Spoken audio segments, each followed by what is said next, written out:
Hello friends, मैथविद Gajanand में आप सभी स्टूडेंट का एक बार फिर से स्वागत है। एसएससी सीजीएल 2023 के लिए हम प्रीवियस ईयर क्वेश्चन सोल्व कर रहे थे, जिसमें देखिए 21 क्लासेस हो चुकी हैं और इन 21 क्लासेस में 21 शिफ्टों के पेपर मैं आपको कंप्लीट सोल्व करवा चुका हूं। कैसे आपको एग्जाम में क्वेश्चन को सोल्व करना है, कैसे अपना टाइम बचाना है, तो वो तरीके सारे यहाँ पे आपको सिखा रहा हूँ। ठीक है, लास्ट क्लास में हमने 7 दिसंबर 2022 को शिफ्ट 1 का पेपर हमने सोल्व किया था। आज की क्लास में हम स्टार्ट कर रहे हैं शिफ्ट 2 का पेपर। बिल्कुल एग्जाम अप्रोच से बताऊंगा कैसे आपको सेकंडों में क्वेश्चन को सोल्व करना है, कैसे अपना टाइम बचाना है, वो सब चीज़ें यहाँ पे सिखाने वाला हूँ। तो कंप्लीट वीडियोज़ को देखना, तभी आपको ये सारी की सारी चीज़ें समझ में आएगी कि 25 क्वेश्चन को हम 13 से 14 मिनट में कैसे कर सकते हैं।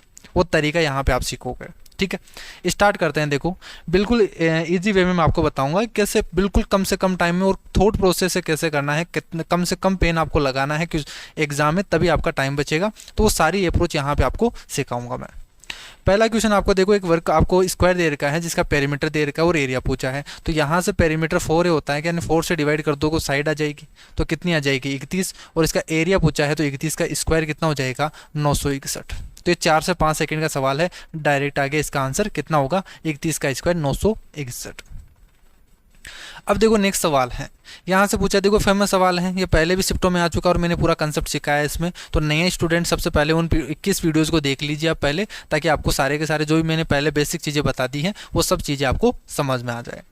क्वेश्चन आपसे बोला है कि ट्राइंगल है एक्स वाई जेड, जिसमें पी इसका इन सेंटर है और एंगल आपको दे रखा है एक्स वाई जेड, यानी वाई वाला एंगल दे रखा है।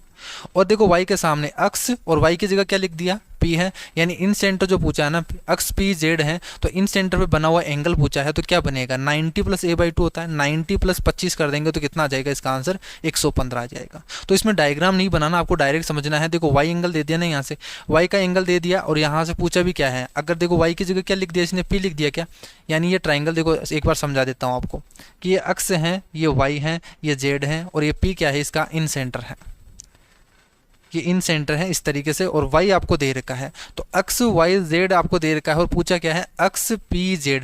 तो जो भी पूछा जाएगा ना यहाँ से, जो उसकी जगह है आपको जो इन सेंटर पर जो सेंटर होगा ना उसका रख दिया जाएगा। जैसे y की जगह क्या रख दिया उसने, p रख दिया, यानी ये वाला एंगल आपसे पूछा है। तो हमेशा ये क्या होगा 90 प्लस इसके सामने वाला जो एंगल बनता है उसका आधा बनेगा θ/2। तो यहाँ पे 50 डिग्री है तो 25 हो जाएगा, तो 90 + 25 जोड़ देंगे 115 आ जाएगा। तो इस टाइप के सवाल जो फेमस सवाल है ना, उनमें तो आपको डायग्राम भी नहीं बनाना, आपको डायरेक्ट एग्जाम में समझना है। देखो यहाँ से डायरेक्ट समझ लिया कि यहाँ पे वही एंगल पूछा है तो 90 + a/2 होगा, यानी डायरेक्ट आपका आंसर हो जाएगा। तो फिर आपको 5 से 6 सेकंड लगेंगे, वरना अगर आप यहाँ से डायग्राम बनाओगे फिर यहाँ से सोल्व करोगे तो थोड़ा सा ज़्यादा टाइम लग सकता है। आपके लिए एक एक सेकेंड इंपॉर्टेंट है एग्जाम में, तभी आप टाइम बचा सकते हो।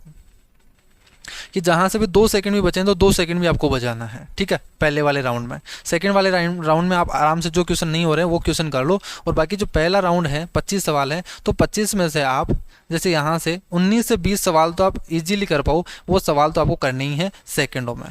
ठीक है, और बाकी के जो सवाल हैं फिर उनको टाइम देके आप बेसिक से भी सोल्व कर सकते हो। एक दुकानदार है एक वस्तु को 13.5% के लॉस पे बेचता है, और यदि वह 1274 रुपये अधिक में बेचता है तो उसको 11% का प्रॉफिट होता है। तो देखो ये लॉस में बेच रहा है, यहाँ पे प्रॉफिट बोल रहा है, तो कितना अधिक है, इनके बीच में डिफरेंस आपको दे ही रखा है। तो 13.5% और 11 जोड़ दो यहाँ से, तो कितना बनेगा 13, 14, 24। तो 24.5% की वैल्यू आपको कितनी दे रखी है, ये आपको दे रखी है 1274। और पूछा क्या है, कॉस्ट प्राइस पूछा है, यानी 100% की वैल्यू आपसे पूछा है। क्लियर है, समझा देता हूँ एक बार और बेसिक से कि कॉस्ट प्राइस है तो उसको देखो यहाँ से 13.5% लॉस पे बेचेगा, तो इतने रुपए में बेचेगा वो 13.5% लॉस पे, तो इतने पर बेचेगा। बोला है कि उसको इतने रुपए 1274 रुपये अधिक में बेचा जाए तो उसको 11% का प्रॉफिट होता है, तो 11% ज़्यादा हो गया क्या। इनके बीच में डिफरेंस कितना है, ये आपको दे रखा है 1274, और यहाँ पे डिफरेंस कितना है, यहाँ पे 13.5 और 11 को जोड़ दो, तो इस परसेंट की वैल्यू तो आपको दे रखी है, यही तो डिफरेंस सेम है। तो परसेंटेज में आपको वैल्यू दे रखी है 1274 है, 100% की वैल्यू आपको निकालनी है। तो बस इसमें तो सोल्व करना है। देखो यहाँ से मैं डिवाइड कर दूँ, पॉइंट को हटा दूँ तो 0 बन जाएगा। 245 है और 1274 है, तो देखो कितनी बार जाएगा ये, यहाँ से 13, 14 और यहाँ से 24.5% बन गया ना। हाँ ठीक है, तो यहाँ से सोल्व कर देते हैं। देखो तो यहाँ से 24 पंजे 120 बनेगा कि, यहाँ से 24 पंजे 120 और यहाँ से 5 से और गुना करेंगे तो 120 और 2 2.5 और हो जाएगा, यानी कितनी चला जाएगा 1225 हो जाएगा। 1225 बार चला गया ये 5 बार। क्लियर है, 1225 बार चला गया 5 बार, तो बचा कितना 49 बचेगा क्या यहाँ से। क्योंकि यहाँ से देखो हाँ 49 बचेगा, तो 24 में 48 और 2 बार और चला जाएगा तो 5.2 होगा। 5.2 को 1000 से गुना करेंगे तो कितना आ जाएगा, 5200 हो जाएगा। तो डायरेक्ट सोल्व कर लेंगे अपन। बाकी देखो ये तो कैलकुलेशन का मामला है, आप जितनी ज़्यादा आपकी कैलकुलेशन होगी उतना ही जल्दी आपका आंसर आ जाएगा। बाकी जो कंसेप्ट लगाना बस इतना ही लगाना, आपको एक एक लाइन में आपको लिखना है, फिर उसको सोल्व करना है। जैसे ये सवाल है देखो, यहाँ से इस टाइप के सवाल भी है ना, एमटीएस में भी पूछे गए थे बाद में, तो इस टाइप के सवाल का भी ट्रेंड चल रहा है, तो ऐसे सवाल पूछे जा सकते हैं। बोला है कि जेवन है वो क्या है, total expenditure of company L in all 5 years का पूछा है। एल का देखो यहाँ से टोटल निकाल लीजिए, 2 और 3, 2 3 6 7 और 7 और 4 1100, तो एक हो गया, यानी 1150 हो गया क्या एल का। एम का पूछा है यहाँ सभी 5 विषयों में एम का टोटल वही बताना है, तो 5 3 8 2 10 2 12 12 और 1350 हो गया क्या, 1350 हो गया। इनके बीच में क्या पूछा है, J1 और J2 के बीच में रेशियो बताना है, तो सोल्व कर दीजिए यहाँ से, तो 23:27 हो गया क्या यहाँ से आपके पास आंसर। जब 12 व्यक्तियों के एक समूह को 58 केजी वजन वाले एक व्यक्ति के द्वारा प्रतिस्थापित किया जाता है तो एवरेज है वो 3.5 केजी बढ़ जाता है। आपका बताना है कि नए व्यक्ति का वजन क्या है। तो इस टाइप का जब भी एवरेज का सवाल आता है ना, मैं थॉट प्रोसेस से बताता हूँ। तो कैसे, देखो यहाँ से बोला है ना कि जैसे ही एक व्यक्ति चला गया और उसकी जगह दूसरा व्यक्ति आया, तो जैसे ही दूसरा व्यक्ति आया तो सभी के एवरेज में क्या हो गया, 3.5 इंक्रीज हो गया। तो सबका वजन है वो 3.5 बढ़ गया, यानी सबके पास 3.5 रुपये मिल गए। तो वो कैसे मिलेंगे, जब 12 व्यक्तियों के पास 3.5 रुपये बढ़ गए, यानी वो ज़्यादा लेके आया हो 58 से। ऐसे मान लीजिए यहाँ से केजी को हटाकर आप रुपए में मान लीजिए कि 12 व्यक्तियों के पास कितने रुपए हैं, 58 रुपए हैं। अब 58 रुपये वाला चला गया, उसकी जगह दूसरा व्यक्ति आया है, तो दूसरा व्यक्ति आया वो ज़्यादा ही लेके आएगा, तभी तो यहाँ पे सबके पास 3.5 रुपये ज़्यादा हो गए। यानी वो 12 व्यक्तियों को 3.5 रुपये एक्स्ट्रा दे देता है। 58 तो लेके आता ही वो, 58 रुपये तो है ही उसके पास, और इतना ज़्यादा पैसा है कि वो 12 व्यक्तियों को 3.5 रुपये और दे देता है। तो 12 या 36 और यहाँ से 36 और 6 42, यानी वो 42 रुपये ज़्यादा लेके आता है वो। तो इस 42 रुपये को वो 12 व्यक्तियों में बांट देता है। कैसे किया मैंने, 12 × 3.5 करेंगे तो 42, तो 42 रुपये ज़्यादा लेके आया है। तो डायरेक्ट कर दोगे 58 + 42 करोगे तो कितना आ गया आंसर, 100 आ गया। तो इसमें पेन लगाने की भी जरूरत नहीं है, डायरेक्ट आपको एग्जाम में करना है थॉट प्रोसेस से कि 12 व्यक्ति हैं, 3.5 इंक्रीज हो गया, तो 12 × 3.5 यानी 42 हो गया। यानी वो 42 ज़्यादा लेके आया, 58 तो लेके आएगा ही, और 42 ज़्यादा वो लेके आ गया, तभी इनके पास में 3.5 इंक्रीज हुआ है। तो टोटल कितना हो गया, 100 केजी। वो तो 100 केजी वाला आया है उसकी जगह। नेक्स्ट सवाल देखो, यहाँ से आपसे बोला है which of the following statement is correct. तो ये बताना है, कंपनी आपको बोला है बी, एफ और एच, तो बी ये है, एफ और एच, तो कितना हो जाएगा, 12 और 8 20 और 30%। तो बोला है इसके द्वारा बेची गई, कंपनी बी, एफ और एच द्वारा बेची गई कारों का एवरेज है वो 100 है। तो यहाँ तो आपके पास टोटल कितना है, 12 और 8 20 30 है, 30 का एवरेज होगा वो 15, 30 डिवाइडेड बाई 3 करेंगे तो कितना होगा, the average number of cars sold by company B, F and H R 100 पूछा ना यहाँ से, तो 100 दे रखा है। तो आपको बताना सही है या गलत है। तो यहाँ से तो आपके पास कितना हो गया, 30% हो गया क्या, तो 30% डिवाइडेड बाई आप 3 करोगे तो कितना आएगा, यहाँ से 10% आएगा। क्लियर है, तो 10% आएगा। अब 10% निकाल दो, टोटल यहाँ पे कंपनी में कितने हैं, ऑटो कंपनी में 10,000 है, तो 10,000 का 10% निकालोगे आप, तो 10,000 का 10% निकालोगे तो कितना आना चाहिए, यहाँ पे 1000 आना चाहिए। तो दे कितना रखा है, 100 दे रखा है, यानी ये क्या हो जाएगा, गलत है, 1000 होना चाहिए था। ए द्वारा बेची गई कारों की संख्या है वो ई द्वारा बेची गई कारों की संख्या का अनुपात है वो 4:5 है। ए और ई में अनुपात है, तो ए और ई में कितना अनुपात है, 4 से डिवाइड कर दीजिए, तो 5:4 होना चाहिए, ना कि 4:5। 5:4 होगा तब होगा ये सही। तो ना तो एक सही है ना दूसरा सही है, दोनों ही गलत है। अब देखो यहाँ से लास्ट क्लास में मैंने बताया था कि अगर k + 1/k, यहाँ से 2 को मैं उधर भेज दूँ तो -2 बनेगा क्या, यानी k की वैल्यू क्या होगी, -1 होगी क्या। तो फिर आपसे कुछ भी पूछ लिया जाए, ये इवन है तो 1 होगा, ओड है तो -1 होगा, 1 - 1 क्या बन गया, 0 बन गया। ये हो गया इसका आंसर। नेक्स्ट सवाल देखो, ये अच्छा सवाल है। यहाँ से sin 15 की डिग्री की वैल्यू आपको पता होनी चाहिए। cos 45 डिग्री की पता है आपको, 1/√2 होती है। और याद रखना आपने हमेशा, जो sin 15 डिग्री की वैल्यू होती है वो कितनी होती है, √3 - 1 डिवाइडेड बाई 2√2, ये इसकी वैल्यू होगी। बाकी इसको सोल्व कर दो तो कितना बनेगा, √3 - 1 डिवाइडेड बाई √2 बनेगा, तो 4 बन जाएगा। ये हो जाएगा इसका आंसर। x + 1/x 2 है, तो x³ + 1/x³ क्या होगा, तो k³ - 3 क्या होगा, तो 8 - 6 कितना हो जाएगा, 2 हो जाएगा इसका आंसर। तो यहाँ तो पेन भी नहीं लगाने की जरूरत, डायरेक्ट आपको करना है, कितना हो गया, 2 का क्यूब -3, तो यहाँ 3 × 6 करेंगे तो कितना बनेगा, 3 इंटू 2 करेंगे 6, 8 माइनस 6 कितना बन गया, 2 बन गया। नेक्स्ट सवाल देखो आपसे बोला है कि इसमें बताना है आपको, जो रिलेशन दे रखा है वो बताना आपके कौन सा सही है। अब इसमें देखोगे आप, देखो टेबल में देखोगे 156, 55, 44 ये कम हो रहा है, ये डिक्रीज हो रहा है, तो ये क्या हो रहा है 69 है, 68 हो गया, 61 हो गया, यानी ये भी डिक्रीज हो रहा है, यानी एक दूसरे के क्या है समानुपाती है। यानी इस तरीके से बोल दिए कि पहला आपको दे रखा है ऊंचाई बढ़ने के साथ है वो भार घटता है। तो जैसे ऊंचाई बढ़ रही है, जैसे ऊंचाई बढ़ रही है, क्या ये भार घट रहा है क्या, नहीं, ऊंचाई के साथ तो ऊंचाई बढ़ेगी, यहाँ पे भार बढ़ेगा, तो ये तो गलत है। ऊंचाई और भार एक दूसरे से संबंधित नहीं है, ये तो गलत है, एक दूसरे से संबंधित है क्योंकि समानुपाती है।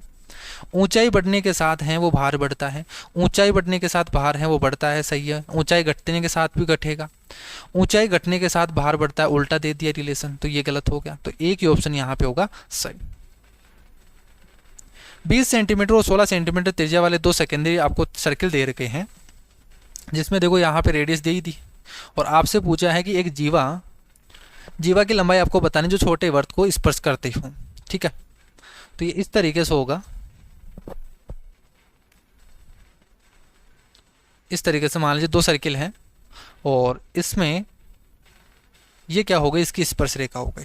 जो बड़े वाले जो सर्किल होगा उसके लिए तो क्या बन गई, ये जीवा बन गई, और छोटे वाले सर्किल के लिए क्या बन गई, स्पर्श रेखा बन गई, ये इसका सेंटर है। तो मुझे बताया यहाँ पे रेडियस दे रखी है, तो बड़ी वाली तो रेडियस कितनी दे रखी है, ये 20 दे रखी है, क्लियर है। और छोटी वाली रेडियस है वो कितनी दे रखी है, 16 दे रखी है। तो आपसे पूछा है इस लेंथ की लंबाई बताना, इस पर स्पर्श रेखा की लंबाई बताना है, तो कितनी हो जाएगी, यहाँ से ट्रिपलेट पता है क्यों, यहाँ से या तो यहाँ से सोल्व कर लो। देखो 20 और 16 है तो 4 का मल्टीपल है, तो इसको तो क्या लिख सकता हूँ मैं 4 इंटू 5, इसको क्या लिख सकता हूँ 4 इंटू 4। तो आपको ट्रिपलेट पता है 3, 4 और 5 का ट्रिपलेट पता है, तो 4 है 5 है, तो ये 3 इंटू 4 होगा क्या, तो 12, 16, 20 का ट्रिपलेट बन गया। ये इतनी लंबाई कितनी है 12 है, तो बाकी की बची हुई क्या होगी 12 ही होगी, क्योंकि ये दो बराबर भागों में डिवाइड करता है। तो ये 12 है तो ये भी क्या होगी 12 ही होगी, यानी टोटल डिस्टेंस कितनी हो गई इनके बीच में 24 हो गई। इसलिए इसकी लेंथ कितनी हो जाएगी 24 सेंटीमीटर हो जाएगी। दो सर्किलों की है आपको दे रखा है, सर्कमफेरेंस दे रखा है, उनकी त्रिज्या के बीच में डिफरेंस बताना है। अब ये तो मैंने लास्ट क्लास में बताया था, लास्ट में मैंने जब 25वां सवाल आया था तब मैंने बताया था कि इसमें एक टेबल बताई थी जिसमें आपको पेरीमीटर और स्क्वायर याद करना है, और वो टेबल मैं हर वीडियोज़ में बताता हूँ, हर बार क्वेश्चन आता है हर बार बताता हूँ। तो यहाँ तो देखो मैंने बताया कि यहाँ जो परिधि होती है ना, या सर्कमफेरेंस होती है वो 44 के रेशियो में चलती है, ठीक है। तो देखो यहाँ से इसकी रेडियस तो कितनी हो गई, यहाँ से तो सीधा सीधा याद है कि 49 होगी इसकी रेडियस, क्योंकि 42 की कितनी होती है, यहाँ से 264 होती है, 264 फिर 44 जोड़ेंगे तो 308 होगा, तो वो कितनी होती है 49 की, ये तो उच्चांश की है। ये 44 का कितना गुना है 10 गुना है, तो रेडियस कितने होगी 7 का भी 10 गुना होगी रेडियस, तो 70 होगी। इनके बीच में डिफरेंस कितना हो गया 21 का हो गया। तो अगर आपको वो टेबल पता है, कंसेप्ट पता है कि जो सर्कमफेरेंस होती है वो 44 के मल्टीपल में होती है, तो यहाँ से 44 के मल्टीपल में कितना गुना है 44 से, ये 44 से 7 गुना है, तो रेडियस भी क्या होगी 7 का 7 गुना होगी। जैसे ये 44 से कितना गुना है, ये 10 गुना है, तो 7 का 10 गुना होगा 70, क्लियर है। तो इनके बीच में जो अंतर होगा, डिफरेंस होगा, वो कितना होगा 21 सेंटीमीटर होगा। बाकी आप बेसिक से भी लगा सकते हो कि 2 pi capital R minus small R में इस तरीके से डिनोट कर दूँ, और इज इक्वल टू कितना हो जाएगा इनकी सर्कमफेरेंस के 420 और 308 के बीच में डिफरेंस निकाल दो, तो कितना बचेगा यहाँ से 32 और 132 बच जाएगा। यहाँ से सोल्व कर दोगे तो आर आपके पास 132 डिवाइडेड बाई 2 पाई करोगे, और इसको सोल्व करोगे तो भी आपके पास आंसर कितना आएगा 21 सेंटीमीटर आएगा। नेक्स्ट सवाल देखो, यहाँ से आपसे देखो यहाँ से 3 a minus 1 upon A minus 1 upon A की पावर क्यूब दे रखा है, तो यहाँ से कॉमन आ जाएगा कि a माइनस 1 अपॉन ए, ये तो कॉमन ले लिया मैंने। बचेगा क्या यहाँ से 3 प्लस यहाँ से बचेगा देखो a माइनस 1 अपॉन ए का होल स्क्वायर बचेगा, तो मैं इसको ओपन कर देता हूँ, तो a square plus 1 upon A square minus 2 बनेगा क्या, माइनस 2 से कट जाएगा, तो यहाँ से क्या बनेगा ये 1 बनेगा, क्लियर है। तो यहाँ से क्या बन गया a माइनस 1 अपॉन ए, और ये बन गया a square plus 1 upon A square, और यहाँ पे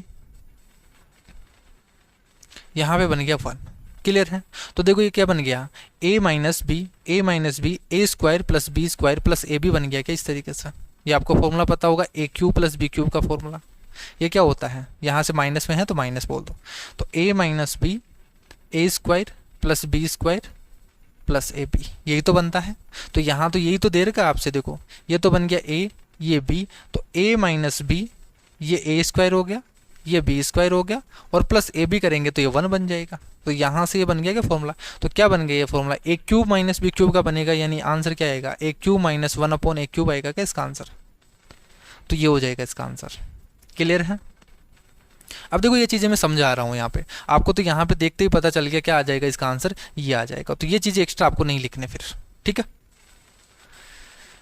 नेक्स्ट सवाल देखो, how many numbers from 1 to 430 हैं, इनके बीच में आपको संख्या बतानी है कितनी है जो 7 और 11 से दोनों से डिविजिबल हो। तो एक से पूछा ना, एक से लेके 430, तो लास्ट संख्या में देख लो आप, तो 430 को 7 × 11 से डिवाइड कर दो, 77 से डिवाइड कर दो, और यहाँ से आपको क्वेश्चन निकालना है कितनी बार जाएगा, इससे पहले वाली संख्या निकाल दो। तो 77 से डिवाइड करेंगे तो कितनी बार जाएगा, देखो यहाँ से 5 से गुना करेंगे तो कितना बनेगा, यहाँ से 7 पंजे 35 और 3 7 पंजे 35 और 3 38, 385 5 बार, और इसमें 77 जोड़ेंगे तो वो 430 से ज़्यादा चला जाएगा, यानी 5 बार जाएगा कि यहाँ से। तो जो पाँचवीं संख्या होगी वो 430 से कम होगी, फिर छठवीं संख्या तो 430 से बाहर चली जाएगी। तो इसमें टोटल कितनी संख्या होगी, 5 संख्या होगी। नेक्स्ट सवाल देखो, बहुत बड़ा सवाल दे रखा है लेकिन इजी सवाल दे रखा है, इसमें केवल लैंग्वेज में आपको बोल रखा है। तो जब भी बड़ी लैंग्वेज वाला क्वेश्चन आए तो एक बार तो छोड़ देना उसको, लास्ट में आपको अटेम्प्ट करना है, और फिर उसमें पूरा क्वेश्चन नहीं पढ़ना। फिर आपको यहाँ से देखो डायरेक्ट आपको स्कैन करना है, क्योंकि देखो यहाँ से साझेदार दे रखा है जिसमें 2 व्यक्ति हैं, विजय और परवीन हैं, असाइनमेंट का काम कर रहे हैं। विजय को असाइनमेंट पूरा करने में कितना सप्ताह लगता है, 12 सप्ताह लगेगा, तो परवीन को 8 सप्ताह लगेगा। तो यहाँ से बोल दिया कि विजय को 12 सप्ताह और परवीन को 8 सप्ताह, साथ के साथ आपको लिखते चलना है। कार्य के दबाव के कारण एकांतर, यहाँ से बोल दिया अल्टरनेटिव सप्ताह में काम करेंगे। पहले काम कौन करेगा, पहले परवीन काम करेगा, दूसरे बाद में विजय काम करेगा। तो इस तरीके से करता है, पहले परवीन करेगा, फिर विजय करेगा, फिर परवीन, फिर विजय, इस तरीके से। और सप्ताह में दे रखा है पहले 1 सप्ताह, फिर दूसरा सप्ताह, फिर 1 सप्ताह, फिर दूसरा सप्ताह, इस तरीके से वो काम करते जाएंगे। आपसे बोला है कि काम कितने दिनों में कंप्लीट हो जाएगा। तो यहाँ तो कुछ नहीं करना, पूरा का पूरा क्वेश्चन इस तरीके से बन गया। एलसीएम लेके टोटल वर्क मान लो तो 24 हो गया एलसीएम, और यहाँ से इसकी एफिशिएंसी आ गई 2, और यहाँ से इसकी एफिशिएंसी आ गई 3। तो मुझे बताओ 1 सप्ताह में 2 यूनिट के काम से करेगा तो 2 यूनिट का काम हो जाएगा, और विजय है वो 3 यूनिट का काम करेगा, जो सॉरी यहाँ पे परवीन है वो 3 यूनिट का काम करेगा, और विजय है वो 2 यूनिट का काम करेगा। तो 2 सप्ताह में कितना यूनिट काम होगा, 2 सप्ताह में टोटल कितना काम होगा, 5 यूनिट का काम होगा। और हमें काम कितना करवाना है, 24 यूनिट का काम करवाना है। तो इसके पास में चलना है तो क्या करेंगे हम, तो यहाँ से किससे गुना कर दोगे आप, 25 तो ज़्यादा चला जाएगा, तो यहाँ से 4 से गुना करोगे। तो 20 यूनिट का काम है, ये 20 यूनिट का काम कितने दिन में हो जाएगा, यहाँ से 8 सप्ताह में हो जाएगा क्या। फिर बचा हुआ काम कौन करेगा, देखो 20 यूनिट का हो गया, फिर नेक्स्ट डे कौन आएगा, परवीन आएगा। तो परवीन है वो 1 सप्ताह में कितना यूनिट का काम कर रहा है, 3 यूनिट का, तो वो 3 यूनिट का काम है वो 1 सप्ताह में कंप्लीट कर देगा। फिर भी कितना काम हुआ, अभी 23 यूनिट का काम ही हुआ है 9 सप्ताह में। अभी 1 यूनिट का काम बच गया, टोटल तो 24 है ना, तो 1 यूनिट का काम बच गया, वो 1 यूनिट का काम कौन करेगा, परवीन ने तो कर लिया। अब इसके बाद में कौन आएगा, विजय आएगा। अब विजय है वो 1 सप्ताह में 2 यूनिट का काम कर रहा है, तो मुझे बताओ हमारे पास तो 1 ही यूनिट का काम बचा है। तो 1 यूनिट का काम कितने दिन में लगेगा, 1 सप्ताह से आधा दिन, ठीक है। तो 1/2 सप्ताह लगेगा, तो 1/2 सप्ताह को लगेगा, तो कितना टाइम लगेगा, 9.5 सप्ताह उसको लगने वाला है। तो इस तरीके से करेंगे इसको। नेक्स्ट सवाल देखो, तो इजी है, 30 × 7 डिवाइडेड बाई 14 कर दो, बस अक्स की वैल्यू आ जाएगी 3 × 7 डिवाइडेड बाई 14, तो कितना आ गया, इसका आंसर 15 आ गया। तो जब इस टाइप के सवाल आ जाए ना, देखो ये तो बहुत इजी सवाल है, तो इस टाइप के सवाल को तो देखते ही आपको यहाँ से 4 से 5 सेकंड में ही करके निकलना है, फिर इनमें ज़्यादा टाइम नहीं लगाना, यही टाइम बचाएंगे। जो इजी सवाल होंगे वही आपका टाइम बचाने वाले हैं, इसमें ज़्यादा टाइम नहीं लगाने वाला। ट्राइंगल आपको दे रखा है ABC है, उसमें एक सर्किल है, एक सर्किल है वो ABC में अंतर्निहित है, त्रिभुज की भुजा आपको दे रखी है। तो इस तरीके से है, देखो एक सर्किल एक ट्राइंगल है जिसमें सर्किल है,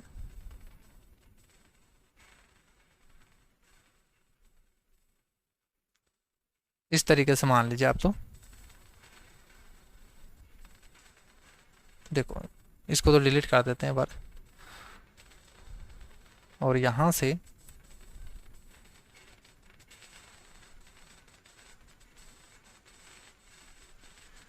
देखो इस तरीके से बन ही नहीं रहा है, अपन तो वैसे बना देते हैं, ठीक है। एक वर्त है वो ABC में है, तो इस तरीके से होगा, एक ट्रायंगल में अंतर्निहित है, इसके अंदर बना हुआ है।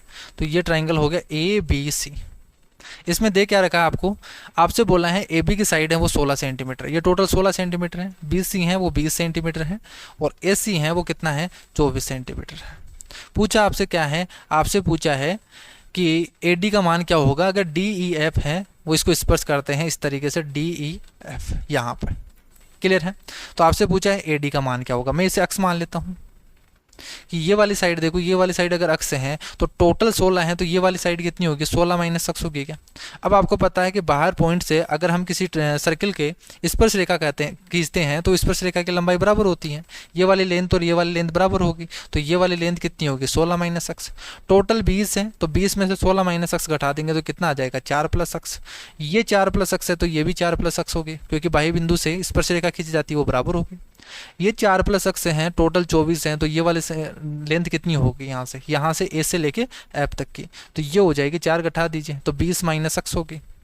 अब देखो 20 माइनस अक्ष है तो ये भी अक्ष के बराबर होनी चाहिए, यानी यहाँ से आपके पास रिलेशन आ गया 20 माइनस अक्ष है वो अक्ष के बराबर होना चाहिए। तो अक्ष का मान कितना आ गया 10 सेंटीमीटर आ गया क्या आपके पास। तो ये कंसेप्ट लगाना होगा, और ये सवाल 2020 से आ रहा है। ठीक है, अच्छा सवाल है और आने वाले एग्जाम में भी पूछा जा सकता है।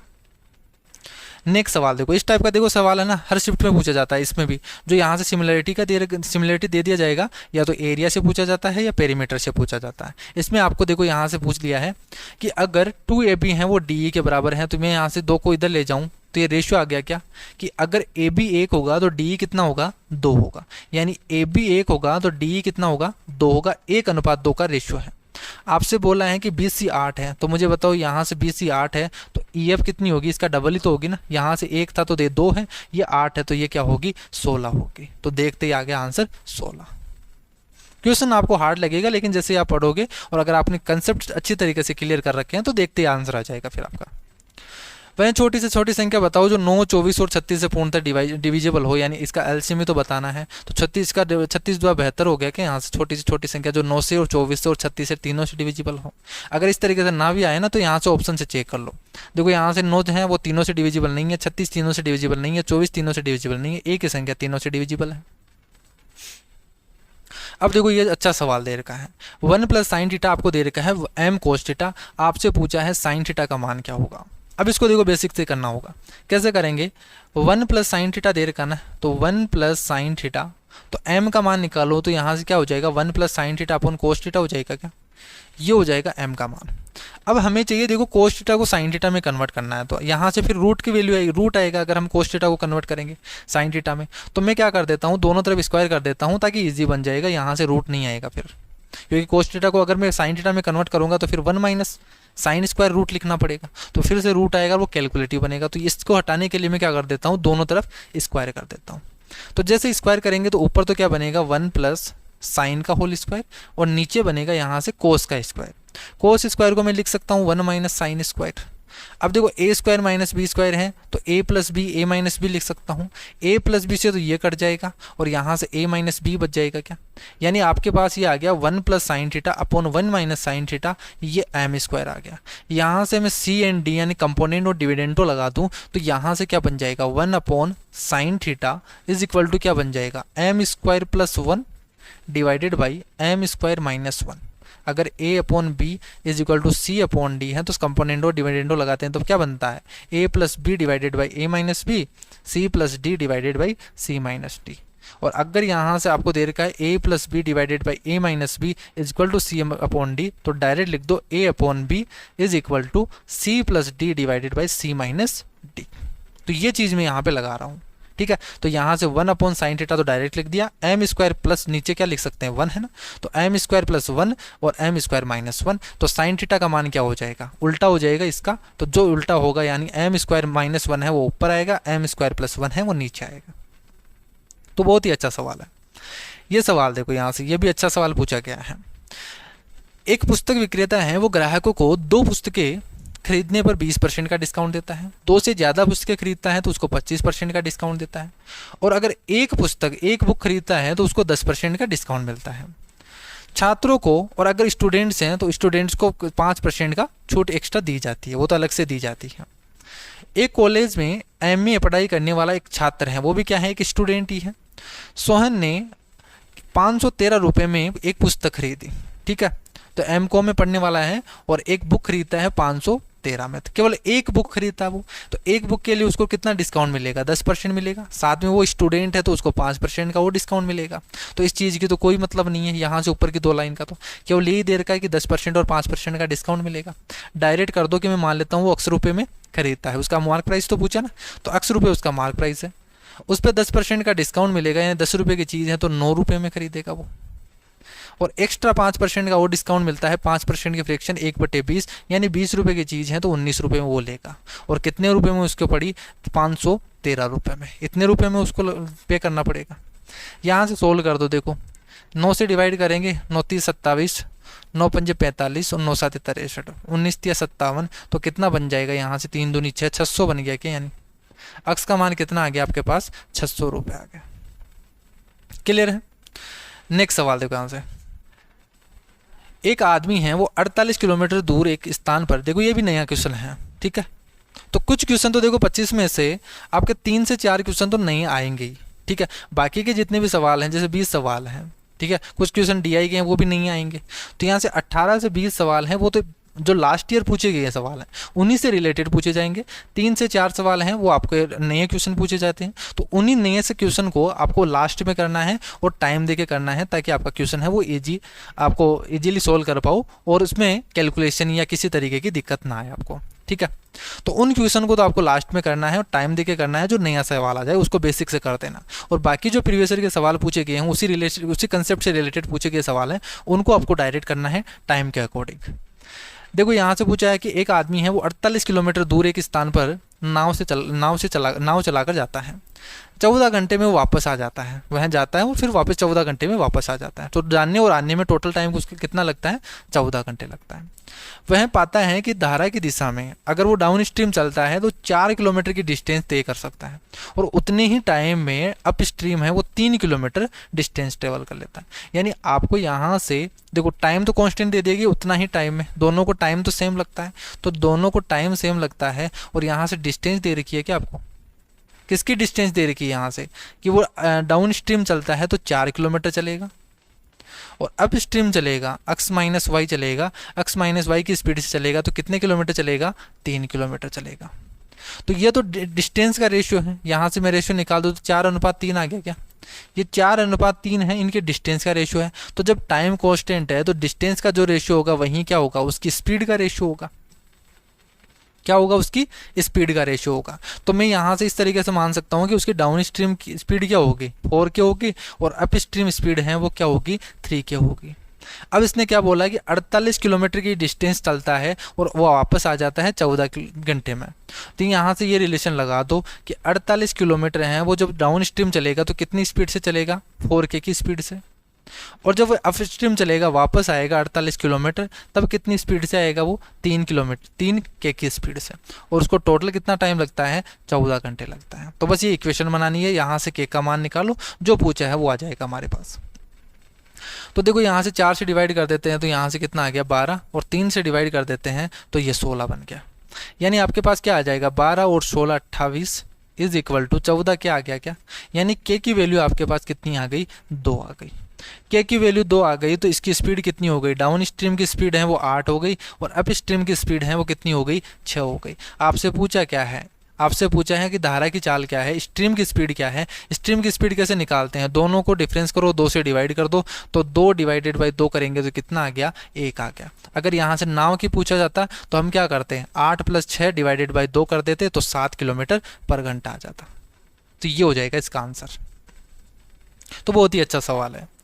नेक्स्ट सवाल देखो यहाँ से 20% निवासियों को, एक गांव है जिसमें 20% निवासियों की मलेरिया से मौत हो जाती है और दहशत पैदा हो जाती है, ये चीज़ें ठीक है, इनको हटाओ। बचे हुए निवासियों 30% गांव छोड़ के चले जाते हैं। तो आपको 2 चीज़ दे रखी है कि 20% निवासी तो क्या करते हैं, उनकी डेथ हो जाती है मलेरिया से, और 30% है जो बाकी के बचे थे उनमें से गांव छोड़ के चले जाते हैं। अब गांव की जनसंख्या है वो कितनी हो गई, 12,000 हो गई। तो प्रारंभ में कितनी थी, मैं प्रारंभ में x मान लेता हूँ, x थी। 20% मलेरिया से मर गए तो यहाँ से बचे कितने, 4/5 बचे गए, 5 में से 1 है उनकी डेथ हो गई तो 4 बचे। 30% की फ्रैक्शन 3/10 यानी 10 में से 3 चले गए तो बचे कितने, 7। और यही तो वैल्यू आपको दे रखी है कि बाद में कितने बचे, 12,000। तो एक लाइन में आपको बस ये सोल्व करना। अब इसको कैलकुलेशन को है वो पार्ट है, यहाँ से सोल्व कर दो। तो 4 दिया 12 और यहाँ से कितना बन जाएगा, यहाँ से बन जाएगा, यहाँ से 5 से गुना कर दो और ये 0 तो है ही, तो यहाँ से कितना बन गया 15 और ये बन गया डिवाइडेड बाई 7 कर दो। तो 15/7 का मतलब कितना होता है, 2, 1/7 यानी 14, 28 इस तरीके से चलेगा कि तो ये आने वाला है 21,428। ये पॉइंट तो हट जाएगा तो 21,428 आ जाएगा। देखो ये फ्रैक्शन का मामला है, यहाँ से फ्रैक्शन की चीज़ है। 1/7 का मतलब हमेशा याद रखना कितना हो जाएगा, यहाँ से 1/7 की जो फ्रैक्शन होती है ना वो कितनी होती है, 14.2/7। इसको मैं क्या लिख सकता हूँ, 14.2857। इसी तरीके से अगर 2/7 से करेंगे तो ये 2/7 से करेंगे तो 14 दूना 28 होता ना, तो ये 28 फिर 28 का देखो फिर वो फ्रैक्शन है ना वो रिपीट होती जाएगी, ये 5, 7 फिर इसके बाद में वापस से 1, 4। जैसे मैं 3/7 करूँगा तो यहाँ से बनेगा 42 बन गया ना, 4 2 हो गया, 4 2 के बाद में 8 है, 5 है, 7 है और फिर 1 और 4, ये हो जाएगा। जैसे मैं 4/7 से करूँगा तो यहाँ से ये 57 है तो 7 हो गया ना, फिर 7 के बाद में 1 4 2 8 5 और फिर से 7 फिर 1 4, ये इस तरीके से चलता जाता है। तो जैसे 5 यहाँ से 15/7 आया ना तो 2 पॉइंट समथिंग तो आने वाला, 2.1/7 हो गया। 1/7 का मुझे पता है 14 28 57 चलेगा, तो 2.14 28 57 होगा इस तरीके से। तो यहाँ से ये पॉइंट तो हट जाएगा और आंसर कितना आ जाएगा, 2 14 28। तो इस तरीके से चलेगा। तो ये कैलकुलेशन की चीज़ें भी आपको याद रखनी है, तभी आपकी यहाँ से स्पीड बचने वाली है। नहीं तो फिर आप यहाँ से सोल्व करोगे 7 दूनी 14, फिर यहाँ से 2 करोगे, फिर 1 बचेगा 7 एकम 7 और फिर इसको पूरा सोल्व करना पड़ेगा फिर आपको। और यहाँ पे देखो ऑप्शन भी मैच हो रहा है, 21,000 21,500, 3 डिजिट तक तो सेम हो रहा है, तो फिर इसी को सोल्व करना पड़ेगा। इसी में लग जाएंगे आपके 7 से 10 सेकेंड, तो यहाँ पर लग जाएंगे फिर, ठीक है, फिर टाइम नहीं बचेगा। नेक्स्ट सवाल देखो, 2017-18 के दौरान है आयात 2016-17 के दौरान आयात का कितना गुना है। तो 2016 ये है, 2017-18 ये है। इंपोर्ट का कौन सा है, ब्लू वाला है। तो 1200 से कितना हो गया, 1600 हो गया क्या, यानी रेशियो निकाल दो यहाँ से, 4 या 12 और 4 चौक 16, तो 3 से 4 गुना हो गया, 3 से 4 हो गया यानी कितना परसेंट हो गया, यहाँ से कितने गुना हो गया, तो यहाँ से कितना हो जाएगा 4/3 गुना हो गया क्या, यानी 1.3333 ये हो गया। लास्ट सवाल देखो, यहाँ से अच्छा सवाल पूछा गया है कि एक राशि है वो एक बैंक में जमा की जाती है, साधारण ब्याज देता है और 3 वर्षों में वह 1.25 गुना हो जाता है। अब इस तरीके से समझो, देखो प्रिंसिपल है वो, यहाँ से बोला 1.25 गुना यानी 1 + 1/4 है क्या, यानी ये है 5/4। तो ये 3 सालों में 5/4 हो जाता है। यानी इसका मतलब क्या है कि अगर प्रिंसिपल 4 है ना तो ये सिंपल इंटरेस्ट जो अमाउंट होगा ना वो कितना हो जाता है, 5 हो जाता है। 5/4 का मतलब क्या है कि 4 रुपये से 5 रुपये हो गया। तो मुझे बताइए यहाँ से सिंपल इंटरेस्ट उसको कितना मिला, 1 रुपये मिला क्या, और कितने सालों में मिला, 3 सालों में। तो उसको 3 सालों में ब्याज कितना मिल रहा है, ओनली 1 रुपये मिल रहा है। इससे बाद में पूछा है कि यदि 7 वर्षों के बाद में 7,60,000 रुपये की हमें आवश्यकता हो तो किसी व्यक्ति को हमें पैसे देने हो तो कितने रुपए हमें देना पड़ेगा। यानी प्रिंसिपल आपको बताना है, ये आपको अमाउंट दे रखा है और टाइम बोल दिया 7 साल के लिए, कि अगर 7 साल के बाद में इतना रुपए हमें चाहिए तो कितने रुपए हमें ब्याज में देने पड़ेंगे। तो वो आपसे प्रिंसिपल पूछा है, तो इसी से आ जाएगा। देखो इसमें देखो क्या हुआ कि 4 रुपये की चीज़ है वो कितनी बन गई, 5 रुपये, यानी सिंपल इंटरेस्ट कितना मिला, 1 रुपये। 3 सालों में 1 रुपये मिला है तो 7 सालों में ब्याज कितना मिलेगा, तो हम 7 सालों के लिए निकाल देंगे यहाँ से कि 1 साल में कितना ब्याज मिलेगा, 1/3, तो 7 सालों में कितना मिलेगा, 7/3, तो 7/3 मिलेगा 7 सालों में ब्याज। क्लियर है, यानी 4 रुपये की चीज़ है तो 7 सालों में वो ब्याज मिलेगा, वो 7/3 मिलेगा। तो मुझे बताइए अमाउंट कितना हो जाएगा फिर यहाँ से, तो 4 × 12 और 12 और 7 19, तो 19/3 अमाउंट हो जाएगा क्या यहाँ से। और इसी की वैल्यू तो आपको दे रही कि अगर ये है तो 4 यूनिट की वैल्यू निकाल देंगे फिर यहाँ से, तो 19/3 यूनिट की वैल्यू आपको दे रखी है 7,60,000। क्लियर है, तो यहाँ से 19 से डिवाइड कर दीजिए, तो 19 चौक 76, यानी 1 यूनिट की वैल्यू कितनी आ गई यहाँ से, 1,20,000 आ गई क्या। 1 यूनिट की वैल्यू 1,20,000 आ गई, तो 4 यूनिट की वैल्यू कितनी आ जाएगी, 4,80,000 आ जाएगी। इसको 4 से गुना कर दो तो 4,80,000 क्या होगी, उसको इतना पैसे ब्याज के लिए देना पड़ेगा, तभी हमारे पास 7 सालों में कितना होगा, 7,60,000 होगा। क्लियर है। तो ये टोटल 25 सवाल थे जो बिल्कुल मैंने एग्जाम अप्रोच से बताया, बिल्कुल शॉर्ट तरीके से बताया, और कैसे आपको एग्जाम में लिखना है वो सारा तरीका मैंने आपको बताया। ठीक है, इतना ही आपको लिखना है, एक्स्ट्रा आपको कुछ भी नहीं लिखना। जितना आप कम लिखोगे उतना ही आपका टाइम बचेगा। ठीक है, तो कम से कम लिखना है। कैलकुलेशन है वो आपको माइंड में भी करनी है, साथ में कुछ ट्रिकें होती हैं उनको सोल्व करने की, कुछ चीज़ें आपको याद भी रखनी है। तो वो चीज़ें आपको याद रखनी है जो मैं बता रहा हूँ, उनको याद कर लो साथ में कैलकुलेशन वाले ट्रिक को, तभी आपका टाइम बचेगा। और यहाँ पे अब 25 के 25 सवाल आप देख रहे हो ना, इन्हीं चीज़ को आप मॉक टेस्ट में लगाया करो। जहाँ मैं इस तरीके से मैं जैसे सोल्व कर रहा हूँ ना, वहीं तरीका आपको मॉक टेस्ट में अप्लाई करना है, और इसी तरीके से आपको प्रैक्टिस करते जाना है जब तक एग्जाम नहीं होता। मैं गारंटी देता हूँ यहाँ से अगर आप मॉक टेस्ट में इसी तरीके से सोल्व करते हो तो आप 25 में से इजीली अभी भी आप 23 से 24 क्वेश्चन इजीली सोल्व कर पाओगे, और जब तक एग्जाम होगा जब तक आप 25 में से 25 सवाल करने लग जाओगे। ठीक है, और इसी तरीके से मैं मेंस में भी बताऊंगा कि मेंस में कैसे करना है क्वेश्चन को, क्योंकि उसमें 30 क्वेश्चन हो जाएंगे। फिर इन 30 क्वेश्चन को हम 15 से 20 मिनट में कैसे करेंगे वो तरीका हम सीखेंगे। बाकी यही क्वेश्चन होगा, थोड़ा सा लेवल है वो थोड़ा सा चेंज हो जाएगा, तो लेवल चेंज होगा तो, और कुछ टॉपिक हैं उसमें 2-3 टॉपिक हैं वो ऐड हो गए हैं, तो उन पे भी हम प्रैक्टिस करेंगे। क्लियर है, तो आज की क्लास में इतना ही। नेक्स्ट क्लास में हम मिलते हैं, तब तक के लिए bye bye, take care, thank you.